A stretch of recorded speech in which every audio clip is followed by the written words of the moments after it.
All right, what is up, Utah fans? This is Joseph back with the Utah Utes Football Digest. And as Josh Pate said last week, Utah is not a get right game. Utah is never a get right game. Utah is a team that brings physicality. And if you're not ready to get in the trenches, be physical, and have a night of football that's going to be a dogfight, you're not beating Utah. That's what we do. That's the type of environment we thrive in. We are going to pull you into that dogfight, right? Just a couple things, tons of doubt from the media last week, guys. Utah pulls off the win at USC. Looks awesome doing it. Really, really impressive performance, and I couldn't be happier with what we saw from Utah.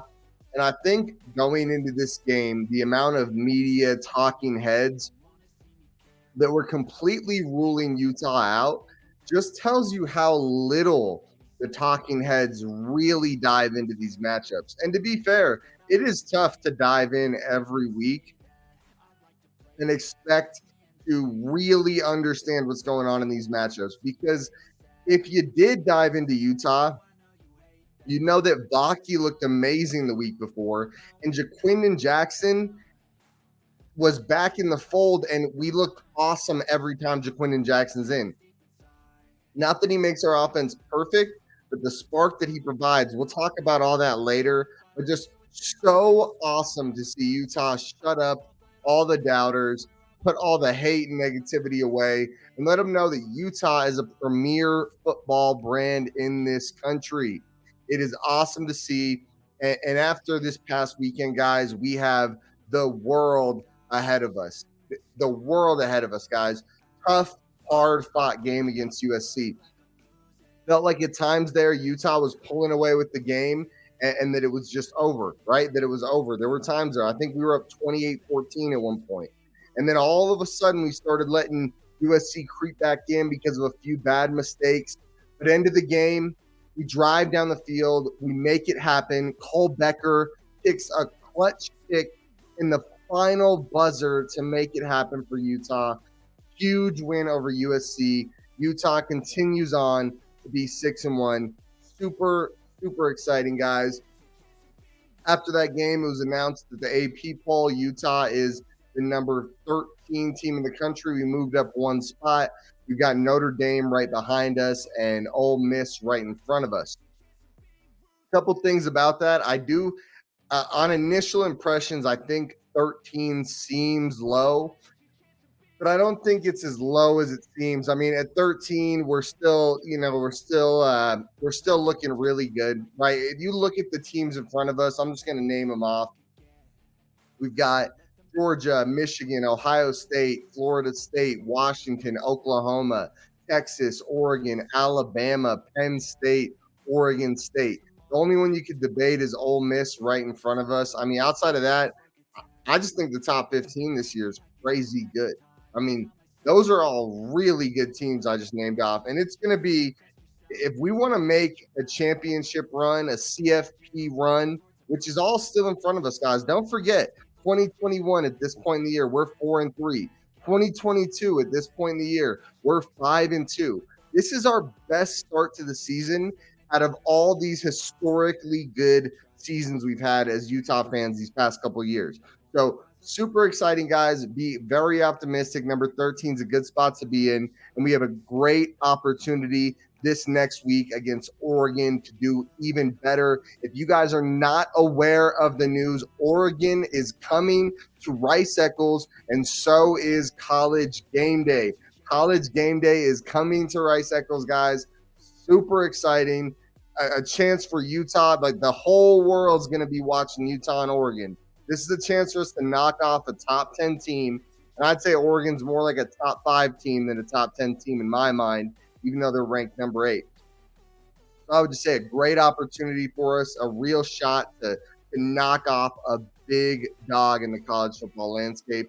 We're going to be doing the Oregon-Utah breakdown later this week, but for now, we're going to stick to talking about Utah-USC. But, guys, seriously, smash that freaking like button. If you love that we beat USC, if you love the College Game Day is coming to Utah, smash that like button.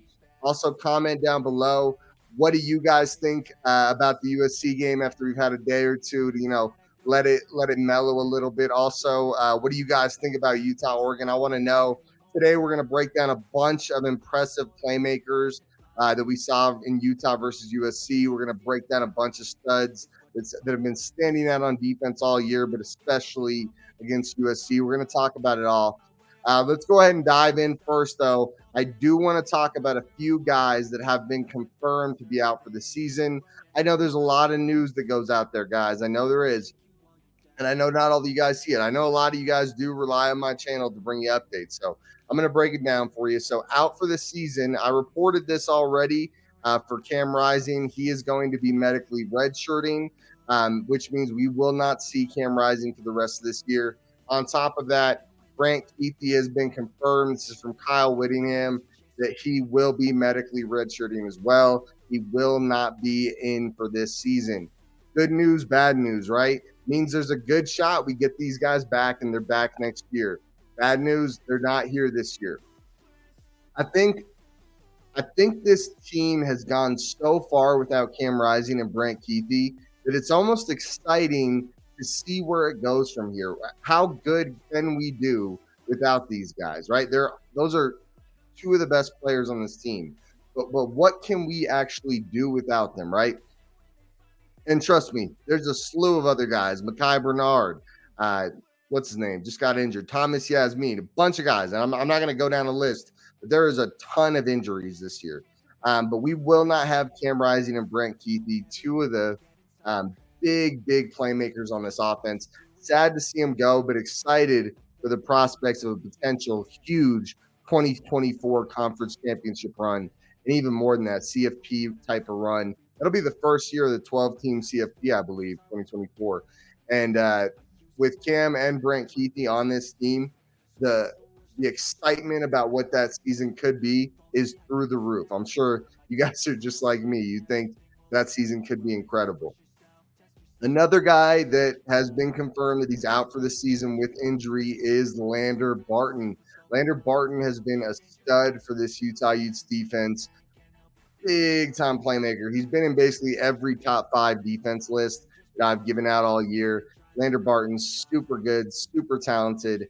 Sucks to see him go, but the kid has a super high ceiling. And the fact that we're getting Rising and Kuithe back next year, hopefully, right, makes you optimistic about Lander Barton coming back. And I think another thing about some of these guys being out, guys like Rising and Kuithe, I think we have so much talent on this defense that if those two are coming back next year, I think there's a good shot that some of these guys that might declare for the draft, if Rising and Kuithe were gone, might stay because they know Rising and Kuithe are going to be here, and they're just interested in just how special that season could be. All right. Now let's talk about a guy that over the past couple weeks has blown onto the scene as a big-time playmaker. And that guy I'm talking about is going to be Sione Vaki. Sione Vaki has started playing running back on offense, however you want to look at it, kind of like a running back weapon sort of deal. Let's talk about it. Sione Vaki, when he's on offense, looks like the best freaking player on the field. He is slicing and dicing through defenders. He looks physical. He looks fast. He looks mean. He looks angry. And he looks like a guy that can really, really move the needle for Utah. If you guys think Utah doesn't have an offense still, you guys were not watching against USC. You were not watching against Cal. You did not see what Sione Vaki was able to do against those two teams. Just to give you guys an idea, in those two games, he had 370 total yards with 4 touchdowns. He provided 2 touchdowns per game and 370 yards, 185 yards per game for Vaki. And it doesn't look like he's getting worse. It looks like he's continuing to get better. He is a straight animal stud. He is a guy that I think the ceiling is so freaking high, guys. Let's talk about his actual performance against USC. 9 carries for 68 yards. That's 7.6 yards per carry. He also had 5 receptions for 149 yards and 2 touchdowns. Guys, what does that mean? That means Vaki touched the ball 14 times and went for 200 plus yards. The total, the exact number is going to be 68 plus 149. Divide that by 14. So every time Vaki touched the ball, he was getting 15.5 yards. Think about that, guys. We're not even using him as a full-time offensive player. If you guys aren't hardcore like me, you might not know Vaki is a very good safety for this team. Right now, he's playing both sides of the ball, and he has just been a utility, Swiss Army knife for Utah. Just put him where you need him to go, and he is going to find a way to make plays and make things happen. Vaki is headed for a season that could be really, really special, guys. That play where he caught that little pass over the middle, he just stops dead in his tracks, turns around, gets to the corner, and gets a touchdown against USC. Just jukes a bunch of guys out of their shoes. Vaki looks so freaking impressive. And doing all this, plus being one of the better safeties in the country on defense, I've seen it thrown around a lot. The Heisman potential. I know that sounds wild, the Heisman potential. But seriously think about it, guys. He still needs to keep doing it, right? It needs to be a week in, week out. Very impressive resume so far, but it needs to continue at the same trajectory. But if he does, I mean, who's to say he's not the guy, right? Who's to say he's not winning the Heisman?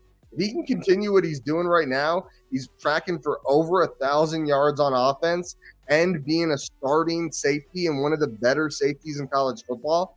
How could you possibly say that Vaki will not be the Heisman with any certainty? I think there's a long road to go, but I really do think there's a good chance that Vaki could be the Heisman. So just so you guys know, we'll kind of end on Vaki here, but a guy that is ridiculously high levels of impressiveness over these past couple weeks. And I'm excited to just ride this train and see how far it goes with him. I thought week 1, Cal was a flash in the pan. I am a believer, right? I am a believer, and I think Vaki is about to be one of the most dynamic weapons in all of college football. He already is in my eyes. All right, now let's move on to a guy named Ja'Quinden Jackson. Ja'Quinden Jackson, the lifeblood of this offense. If you guys do not know what Ja'Quinden Jackson does for this offense, go back and watch the film. Ja'Quinden is a super explosive, super talented guy that rips through arm tackles, makes guys miss in the open field, real high level of physicality, and just makes people look bad, right? Ja'Quinden Jackson is a converted quarterback to running back and looks like he's been playing the position for 10 plus years. He's always one of the best players in the field when he's out there and looks awesome doing it. Seriously. Ja'Quinden Jackson is one of my favorite players on Utah. But more than that, I want to talk about what he means to the team in a second. But let's talk about his performance against USC. A lot's going to be made about Vaki and Bryson Barnes. Right? We'll talk about Bryson Barnes in a minute, but do not let that overshadow just what Ja'Quinden Jackson did in that game against USC. Ja'Quinden Jackson had an awesome game. Let's talk about it here. 26 carries for 117 yards. That's 4.5 yards a carry. He also caught a pass for 1 yard. Not a lot to write home about there. But Ja'Quinden Jackson, what he is, guys, he is a guy that anytime he is on the field, the defense has to spotlight him. You see it all the time. He gets met in the backfield all the time, and it's not because he's slow getting out of the backfield. It's because defenses are spotlighting him and selling out to stop Ja'Quinden Jackson. Just to give you guys an idea, let's talk about Ja'Quinden's importance to this team. We've lost one game this year, Oregon State. Guess what the one game is where Ja'Quinden Jackson did not touch the ball because he was injured? It was Oregon State. And it's evident, guys, on the season, he's got 87 carries, 450 yards, 5.2 yards a carry, and one rushing touchdown. He's also got 4 catches for 21 yards. Ja'Quinden Jackson is a super important piece of this defense. And you saw it against Oregon State. When he is not in, this is not the same offense. There's something about him. Obviously, Baki wasn't in back then, and Baki is struck lightning into this offense as well. But there is something about Jaquindon Jackson being on that field where we can just run the ball unparalleled to if he's not on the field. He definitely one of my favorite players and a guy that really passes the eye test, flies through the hole, hits hard when guys try to make contact with him, and really does a great job breaking tackles and doing awesome. That's Jaquindon Jackson. Super, super good player, guys. Super good player in Jaquindon Jackson. The next guy I want to talk about is going to be Bryson Barnes. Bryson Barnes, man, what a game, right? Bryson Barnes, I mean, I got to spend a little bit of time here. Bryson Barnes not only took a step in the right direction, Bryson Barnes changed how I'm looking at this offense. There was a lot of good on offense against USC, but Bryson Barnes had the numbers, he had the work ethic, he had the stat line, he looked awesome. But the number one thing, guys, Bryson Barnes, when the game was on the freaking line, he tucks the ball and goes for nearly 30 yards to get us in field goal range. And not like a wide open 30, dude. He made that play happen, and he's got the burners, and he just grit, gamesmanship, toughness, gamer, whatever you want to call it.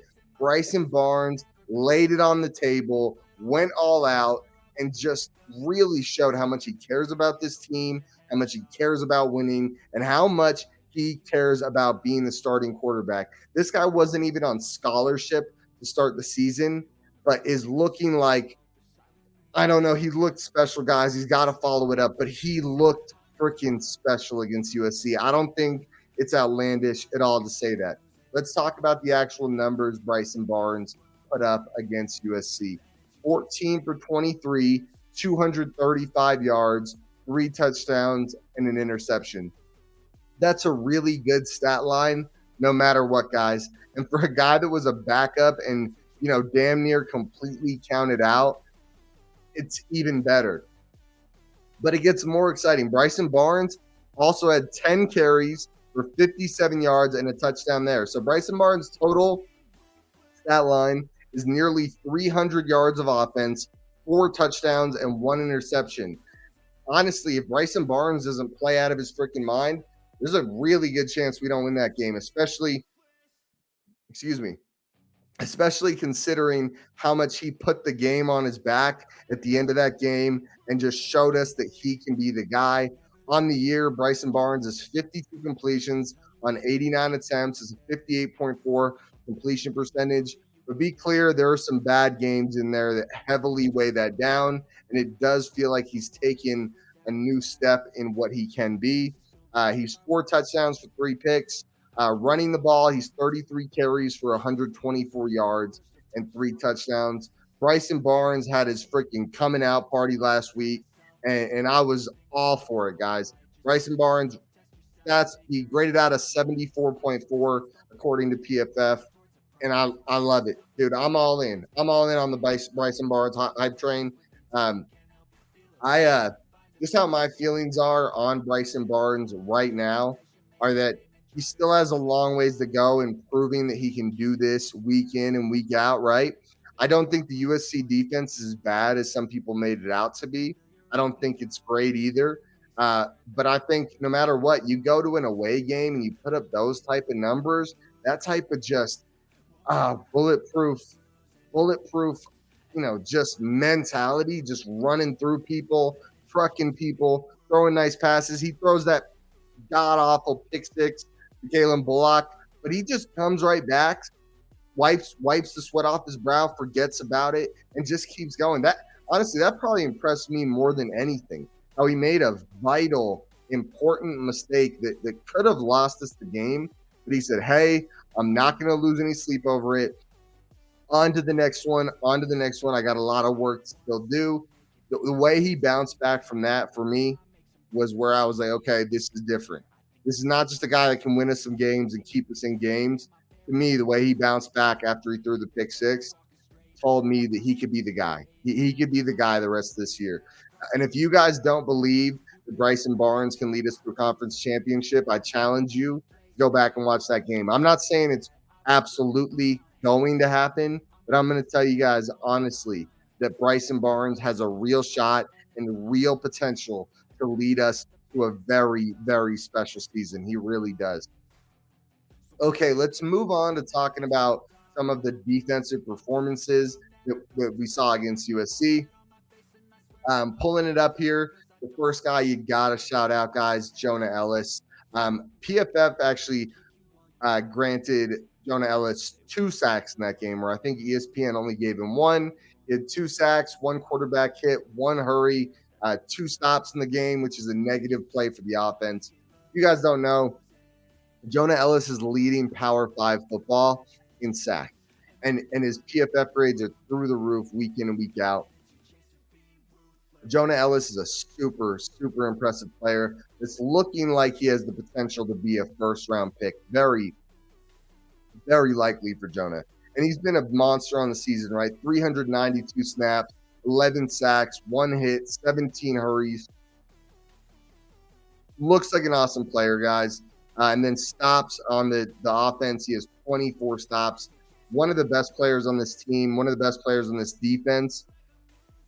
And the PFF grade this past week for Jonah wasn't high, but I think for our defense, this wasn't going to be a high PFF grade, especially on the D line. We're going to talk about a few other guys. But I think what it was the game plan, right? It was rush 4, contain Caleb Williams inside the pocket as much as you can. Don't just try to beat your block and get back there. Contain Caleb Williams in the pocket as much as you can, get some pressure, and force him to make mistakes. And it worked. It worked super well. The defensive game plan was brilliant. All right, moving on to the next guy, Van Fillinger. Van Fillinger is really starting to look like the guy we all thought he could be. Van Fillinger is another edge rusher, and he looks awesome. He's got 11 tackles on the year, 3 sacks, 1 quarterback hit, 7 hurries, and 8 stops. And don't forget, he's been dealing with some injury problems throughout the year when you look at those stat lines. But when you're watching these past couple games, you can tell that Fillinger is looking like a guy that's starting to click, right? We've all had super high hopes. He was a 4-star prospect coming into Utah. I know I've been hyping him up for a couple of years now, and it's really starting to look like we're right there. He hasn't gone over the mountain yet, but he's climbing up to the top right now. And I can see Fillinger being a really, really good player for Utah as this season continues to develop. He did have a sack on Caleb Williams and had 2 sacks when we played Cal. So, super, super impressive. Another guy that showed up as an edge rusher, Connor O'Toole. He had 2 stops, which again is a negative play for the offense. He had 4 tackles. He had 2 pressures, 2 sacks. Awesome game by Connor O'Toole, a guy that's been injured almost all year, but is working his way back into the lineup now, and was a guy that had a ton of hype and should continue to improve as he loosens up a bit and gets to the point where he's ready to be that guy for this Utah defense. But I mean, those 3 edge rushers, I mean, imagine if we still had Logan Fano, another devastating injury where a guy's out for the season. We just happen to be blessed with really good edge depth. Jonah Ellis, Van Fillinger, and Connor O'Toole, that's an amazing rotation. They can stay fresh, but a really talented group of guys. The next guy I want to talk about is Cole Bishop. Now, I know a lot of people know who Cole Bishop is, but he got a targeting penalty against Cal, kind of a BS targeting penalty against Cal, but, is what it is. And then he's out for the first half against USC. Once Cole Bishop was in, this team was revitalized on defense. I mean, we were looking good on defense, but it turned it up a notch. That's why people keep calling him Coke Bishop, because once he's in, dude, it's like the whole defense just did a line and is ready to freaking go. But Cole Bishop, a guy that I've been super high on for 3 years now. He's a super good player and a guy that I think is the key to this defense being that next level defense, right? him being on point every game, week in and week out, and showing up like the player we know he can be is super important. Stats for Cole Bishop: 35 tackles on the year. He's got 2 sacks. He's got 1 forced fumble, 2 fumble recoveries, and 3 pass defenses. Cole Bishop's a really good player, guys. He's number 8 out there on the field. I'm sure if you're a Utah fan, you guys know who Cole Bishop is. He's the freaking man, dude. He's an animal, and he's ready to get in a dogfight week in and week out. I do also want to just give an honorable mention to Vaki. I know I spent a lot of time talking about Sione Vaki earlier on offense and touched on defense a little, but I do just want to make it clear Sione Vaki is a huge piece of this defense, and the fact that he was playing both ways and still making plays on D, super impressive for Vaki. The other guy I want to mention before I conclude with the defense is Zamaya Vaughn, dude. Zamaya Vaughn it's kind of like Van Fillinger, where it's like we saw the flashes last year for Zamaya Vaughn, and we thought so highly of him. Zamaya Vaughn's our cornerback 1, right? And Zamaya Vaughn, we really saw the flashes, and I was so excited about him coming into this year. And don't get me wrong, he has not looked bad. That's not what I'm saying here. But what I am saying is I think he has the makings of an elite corner, not just a good corner, like one of the better corners in all of college football, one of the best corners in all of college football. And last night against USC, or Saturday night against USC, Zamaya Vaughn showed freaking up. I think he is a guy that shines under the spotlight. Let's go ahead and just pull it up here because I want you guys to know. I know they don't count tackles for loss in here, but he had 5 tackles as a corner, and they were not going his way. I'm not going to spend too much time bashing the cornerback 2 situation. Excuse me, but I can tell you for sure they were going the other direction because they did not want to mess with Vaughn, and they were trying to pick on whoever was the corner opposite Vaughn, which needs to get figured out, needs to get cleaned up, but I'm not going to focus on the negativity. I'm going to focus on the positivity. Vaughn looks awesome. I'm expecting him to follow it up against Oregon. I mean, damn, dude, this defense feels awesome. Super exciting here, guys. So that's kind of all I wanted to touch on this week as we do this big breakdown here on how Utah versus USC went. You know, great game for Utah. Great game for Utah. Great game for all of us. I mean, it looks good. The outlook from here on out, you know, we had high hopes coming into this year. The hopes were up and down all throughout the year. And I got to be honest with you guys, I'm actually kind of happy the medical red shirts finally happened. Not that I want them to happen, but if they're going to happen, let's get them done. Let's get them out of the way. Let's look towards the future, and let's start figuring out how to build this team. Guys, every single thing is still in front of us. 6-1. Did you hear the teams I mentioned earlier that we're in the conversation with? And don't forget, we have Oregon and Washington left on our schedule. If we can win those games, what that does for us in the AP poll rankings, can't even quantify it right now. Seriously, what that'll mean for our ranking and our team. We're looking great, guys. Every single thing we wanted coming into this season is still right there in front of us. So please smash that like button if you guys are excited for the rest of this year. Also, comment down below. Anyone I didn't shout out that deserved one, I'd love to hear it. Subscribe to the channel if you haven't already. We put out a ton of Utah youth football content. And if you watch this long, please make sure you guys share the video with someone, a friend, share it on a Facebook page, you know, retweet it, whatever, guys. Just sharing the video, it means a lot to me, and it helps out a ton. It helps grow our community here. I know I love interacting with you guys. I try to interact as much as I can, as long as you're not being a obnoxious jerk. I try to keep interacting with you guys. And on that note, guys, Utah versus Oregon is this week. College freaking game day. An opportunity for Utah to go out there and show the world that we deserve to be in the top 4 conversation.